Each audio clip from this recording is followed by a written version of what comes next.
Well, Mr. Fernario, thanks again for your time. And before we talk about the draft, congratulations to your Richmond Roughriders on a huge come-from-behind road victory this past week. Thanks, man. That was, we were down 24 at the half. We're not used to that, and but the team really put it together and dug deep and came back and outscored the opponent 37-7 in the second half. It was amazing. Everything had to go our way. It was almost kind of like the Patriots Falcons Super Bowl, and we pulled it off with a pick six at the end of the game and won 56-50. So it was really heroic. Greg Fernario is our guest. He's the president, owner of the Richmond Roughriders, also a sports agent. And I want to talk to you this week about draft week and what it's like for agents, what it's like for players, unusual stories. What is this week like, though, for an agent, first of all? How much sleep does an agent actually get during this week?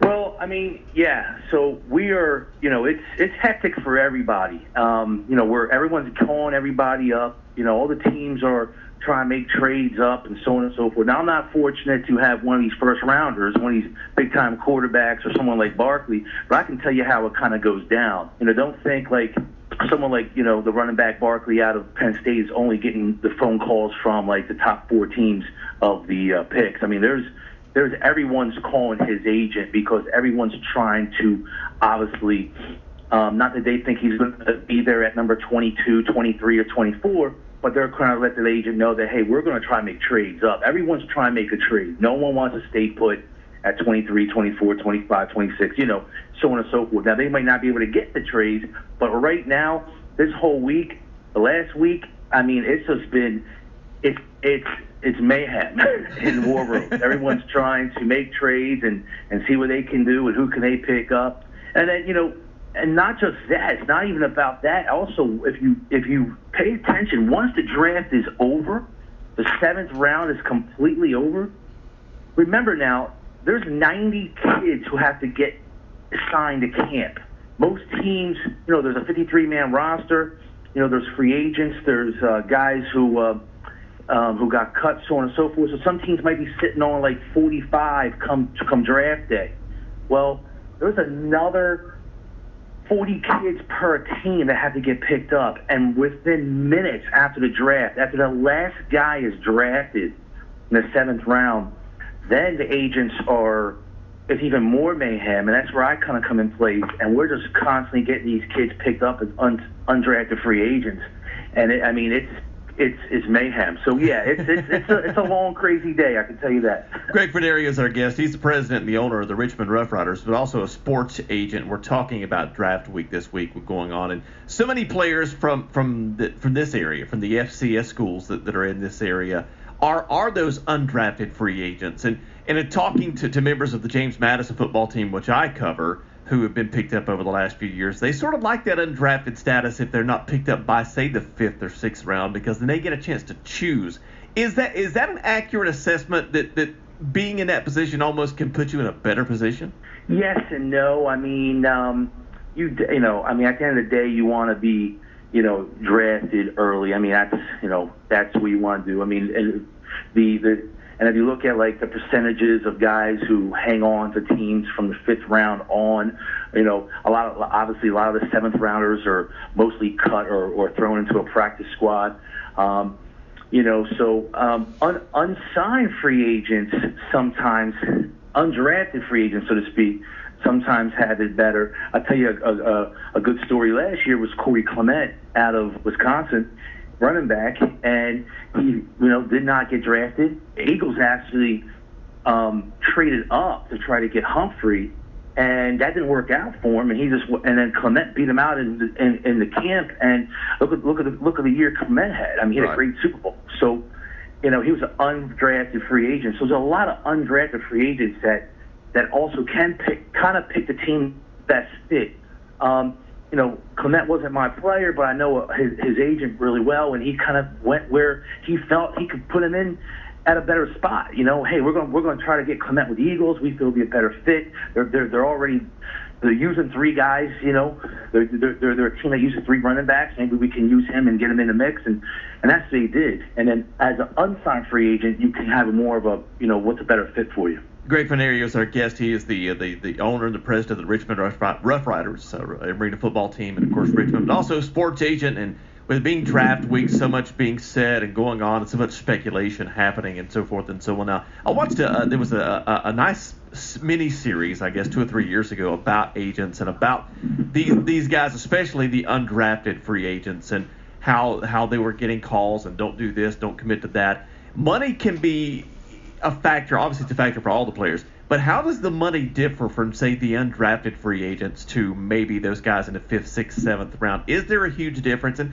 again, I don't necessarily need specifics of players and amounts, but can you give us a rough idea? So there's absolutely no difference. A rookie's a rookie.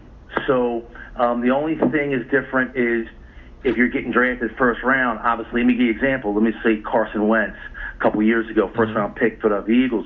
Okay, well, he got a huge signing bonus.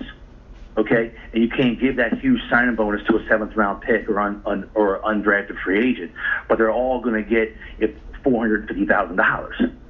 So, that's it. So yeah, Carson Wentz might be, or whoever else is in the, these top picks are going to get the $450,000 salary, but they're going to get huge signing bonuses and then obviously endorsements once they get that, first round pick, so on and so forth.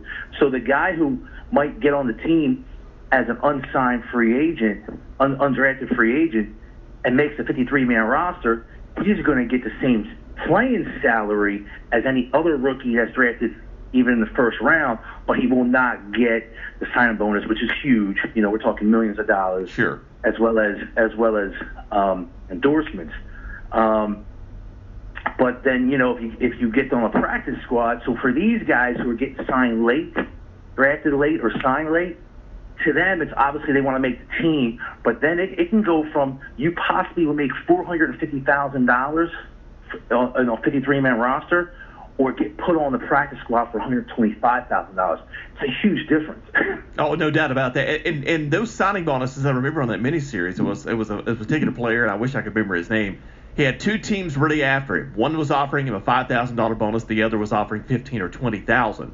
And he took the bigger money because I guess he got that right away. Ended up not making the team when they said the other route his agent was telling him really that the smaller money might be your best route to make the squad, but he went after that immediate money. Is that a negotiation that an agent has to go through with a player at that situation, going, okay, listen, I know there's a bigger dollar figure here from one team, but your odds of making the team are better over here?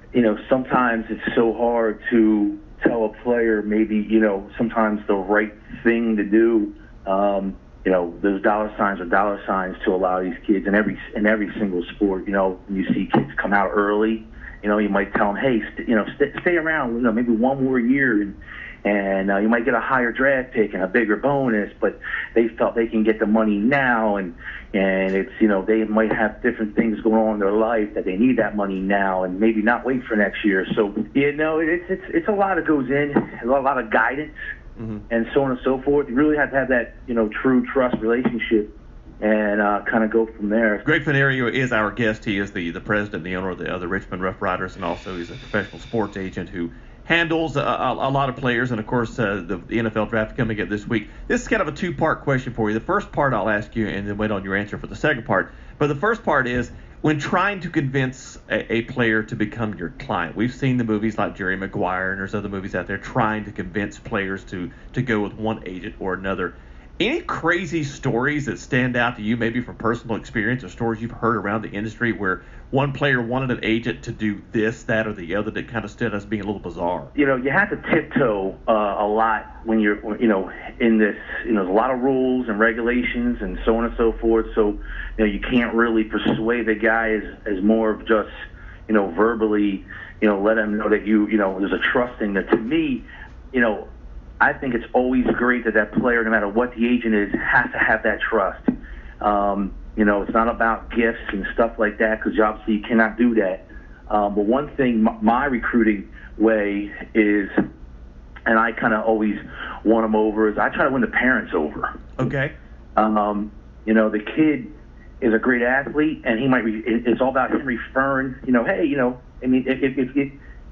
have to win the parents over. You have to win the guardian over. To me, that's the main thing. And if you can win the guardian over, then pretty much you're in. And that's kind of how I do my recruiting or help other guys do recruiting, is winning the Guardian over. And the second part of the question, Greg, is from the teams. When you're negotiating with teams, going, okay, I've got a guy here who you're interested in.